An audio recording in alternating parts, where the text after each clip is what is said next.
Are you experiencing the indescribable worry and stress about your defiant adult child and their mental illness? Well, in this video, we're going to talk about the research on defiant, aggressive, toxic behaviors. You're going to learn about the impact on both the parent and the adult child and 7 strategies to help you gain coping mechanisms. Hi, I'm Marie Morin. I'm a therapist and an estrangement specialist coach. Let's get started.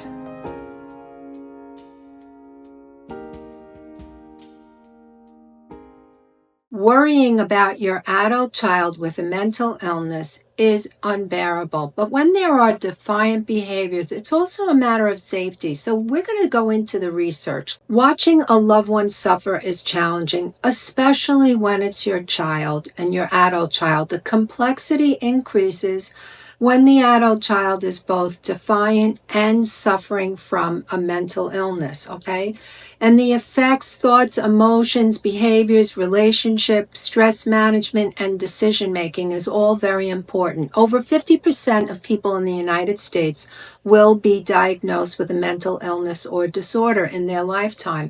There is stigma perpetuated by misunderstandings and a lack of knowledge that leads to, for the individual and the family, shame, blame, and isolation. For this video, we're going to be focusing on behaviors and not one singular diagnosis. These behaviors include frequent arguing with family, co-workers, or friends, losing their temper, very resistant to following rules and laws, blaming others for mistakes. Here's the deep end: the emotional turmoil, the helplessness, the frustration, the sadness.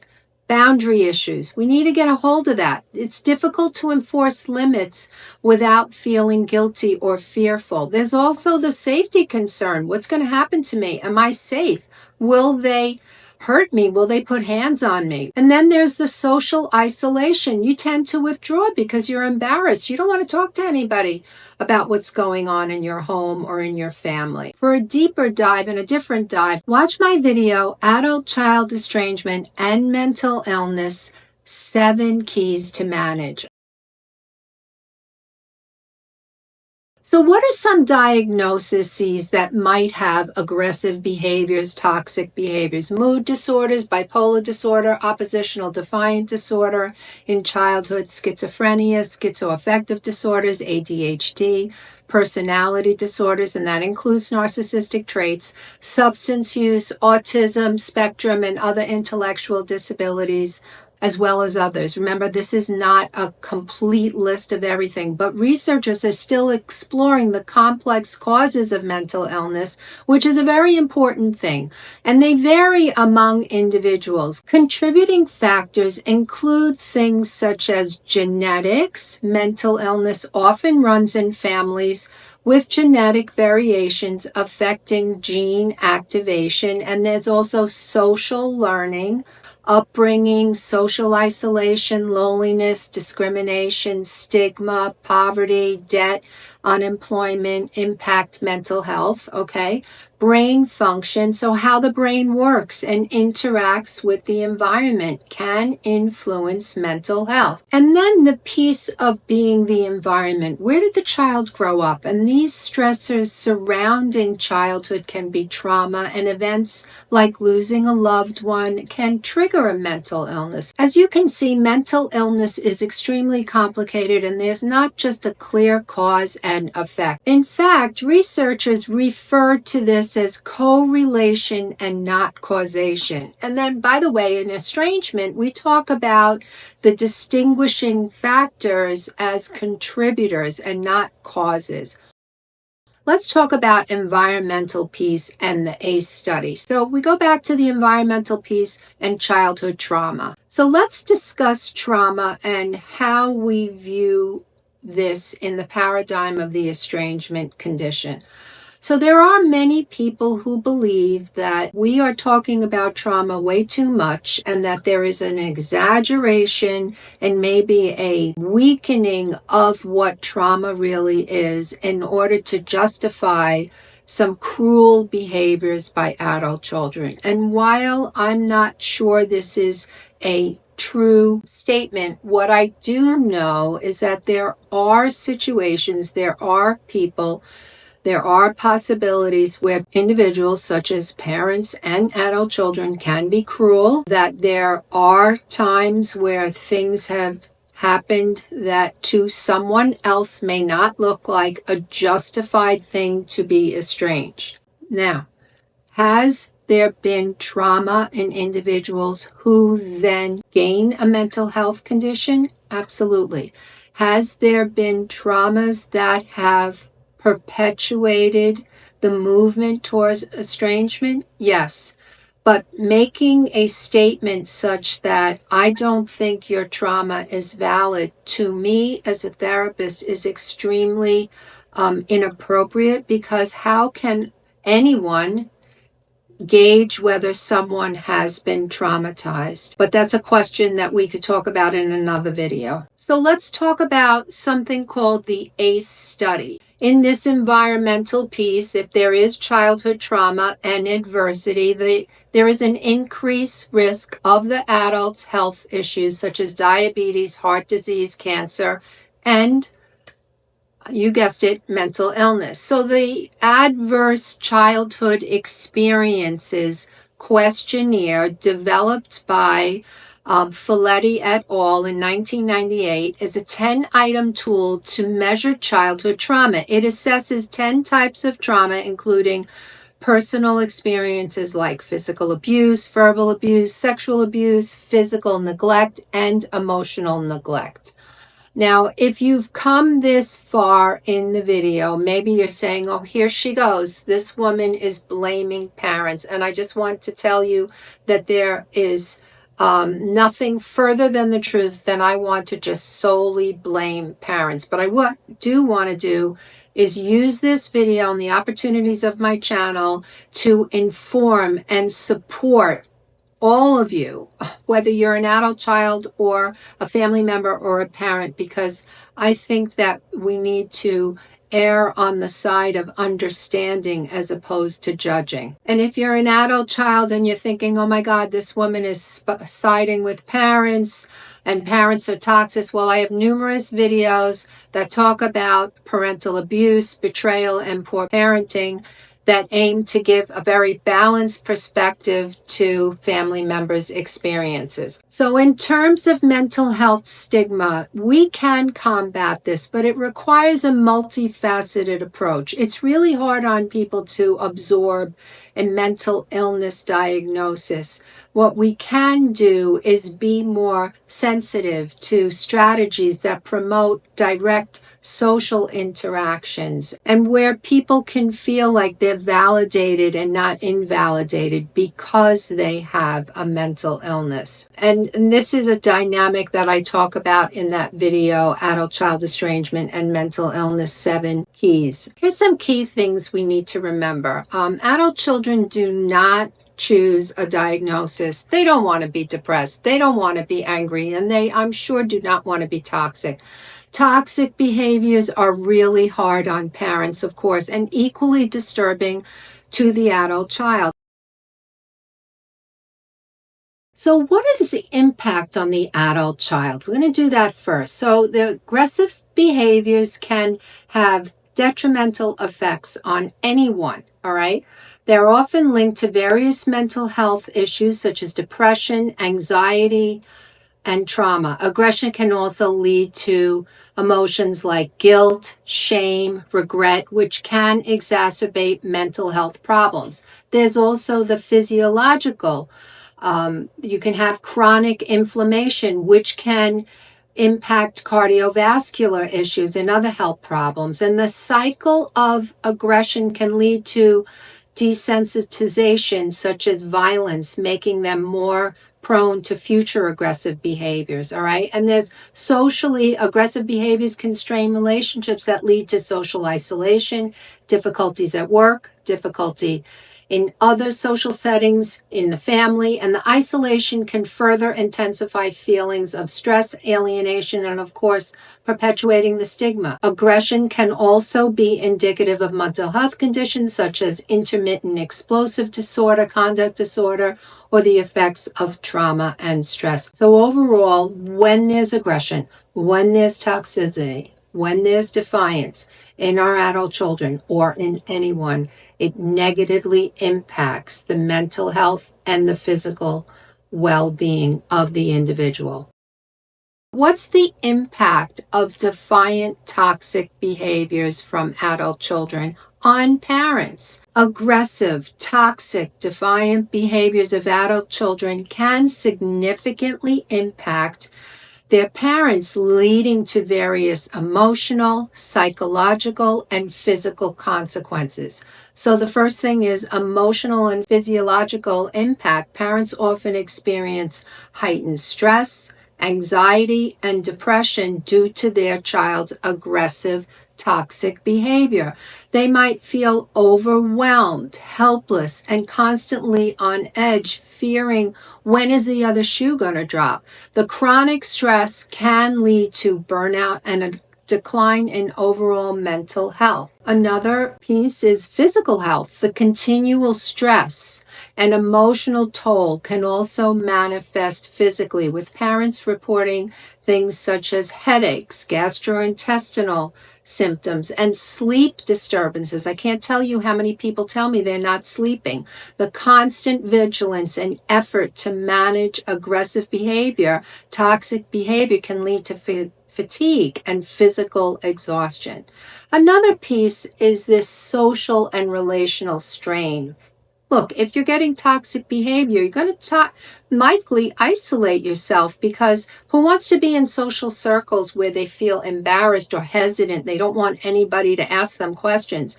Relationships within the family can become strained with marital stress or conflicts coming from these different opinions on how to manage this. Who should do that? To kick the person out. Don't give them support. It's really awful. Another piece is coping and adaptation. Despite these challenges, some parents develop resilience and find ways to cope. Often this resilience develops because they have spent the time to seek support from mental health professionals, support groups, and they learn effective management strategies that help them navigate and maintain their well-being. Because there's this balance, okay? The balance is this. You care for your adult child. You would do anything for them. You want to give them what they need. You want to help them. You want them to be flourishing and managing in life. However, you are suffering, you're struggling, things aren't going well for you. So when you get support from a mental health professional, someone that knows how to manage this, and there are individuals who can do this, they can guide you to help so that you can create management strategies. For example, your boundaries. What are you doing? What are you accepting? What are you not accepting? You want to manage your well-being. Are you going to let yourself get sick? Are you going to keep not sleeping? Are you going to go see a doctor because you're so stressed out that you're having stomach aches, you're not sleeping? So these are the things that parents that develop this resilience to cope are being mindful of. So let's be real, okay? If you have an adult child who's aggressive, who's toxic, and they are behaving in a way that is so aggressive and uncomfortable, it affects parents' emotional, physical, and social health. But with proper support and coping mechanisms, you can find ways to manage and improve your situation.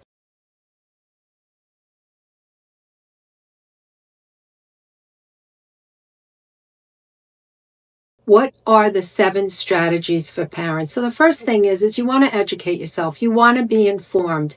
It's important to understand what their diagnosis is like. All right, so let's pause here for a second, because some of you are saying, my kid has never wanted to go get a diagnosis. If your adult child has never received a diagnosis, but you're seeing specific behaviors, You know that there's aggression, there's intense aggression, there's this toxicity, you know something's going on. It could be substance use disorder, there could be this addiction happening, it could be a lot of things. And I certainly can't diagnose someone in this way. I can make some guesses because, as I explained in the beginning, the typical aggressive behaviors come from certain, but anyone can have aggressive behavior. So if they haven't had a diagnosis, educate yourself anyway on how it feels for someone, anyone, to struggle with aggressive behavior. It doesn't feel good. Okay, so you're going to want to research that, and you're going to empathize with their struggles. But empathy doesn't mean that you put yourself under the bus. This is really important, as I hear from a lot of you, and you're feeling really awful that your kid is struggling, and you have allowed them and you have tolerated. Your window of tolerance is way too big. You've allowed a lot of things to happen, and now you want to decrease that. And that's why the second thing you're going to do, with empathy, you can set clear boundaries. Now, often this means you communicate and enforce acceptable behavior. But I'm going to tell you, if you haven't done this, you need a specialist to help you do this, because it's not as simple, all right, I'm creating a boundary, you have to listen. You know that's not going to work because you've tried it. So you're going to need someone to help you create this boundary with your adult child, and mostly with yourself, because that means you decide to protect your well-being, and there are things that you could do. The third thing is you're going to want to have support, regular support, either a support group, a therapist, a counselor, organizations such as NAMI.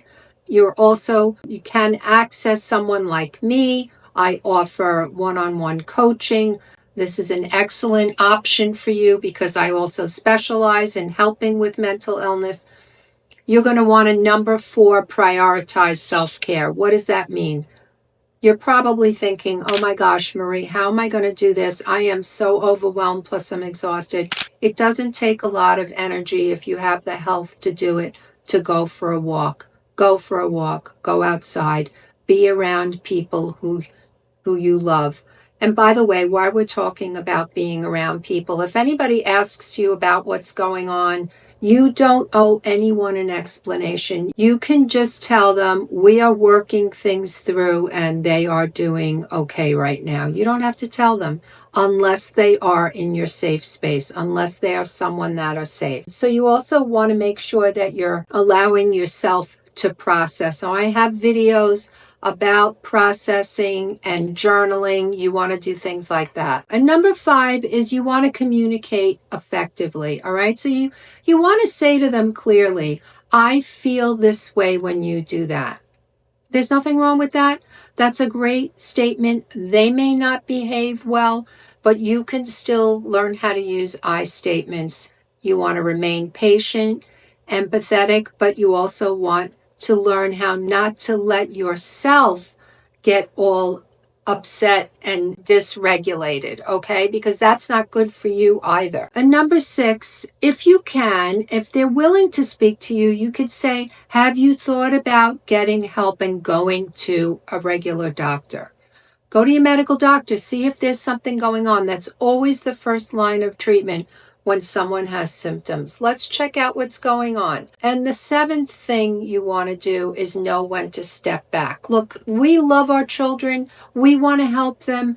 We are rescuers. As parents, we are protectors. We want to protect. But when they're adult children, there becomes a time, and I discuss this with my private clients, where you really do have to take your hands off the wheel and let them drive on their own.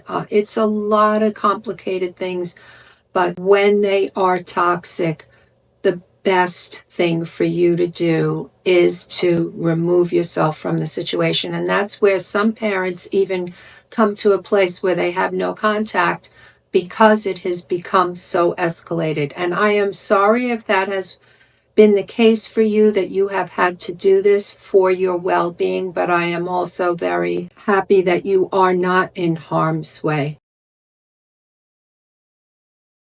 So in this video, we talked about toxic behaviors, defiant behaviors, when there's aggression. It could be deep anger. It could be a safety issue. And it's important to follow the strategies. Get the help that you need if you need it. You want to make sure that you're taking care of yourself. You want to have boundaries. And sometimes it's really, really important, because when there has been toxic behaviors, it's really hard to keep a boundary because you're beat down and you're not feeling like you have the strength to keep them. So it's important to get help, have someone teach you. There are people that can do that. And the other thing to remember is that while we can have a lot of empathy for our adult child, that they're suffering or struggling or going through whatever they have with the diagnosis and the symptoms, it's really important that that empathy does not mean that you put yourself under the bus, that you take care of yourself, that you prioritize your well-being, and you get the help that you need. I hope this video has been helpful for you. Get my ebook. That has a lot of tools just to help you get through this, because estrangement and defiant adult children, toxic, when there's these behaviors, it's really, really hard on us. It taxes us emotionally and physically. We'll see you in the next video. Hit the subscribe button.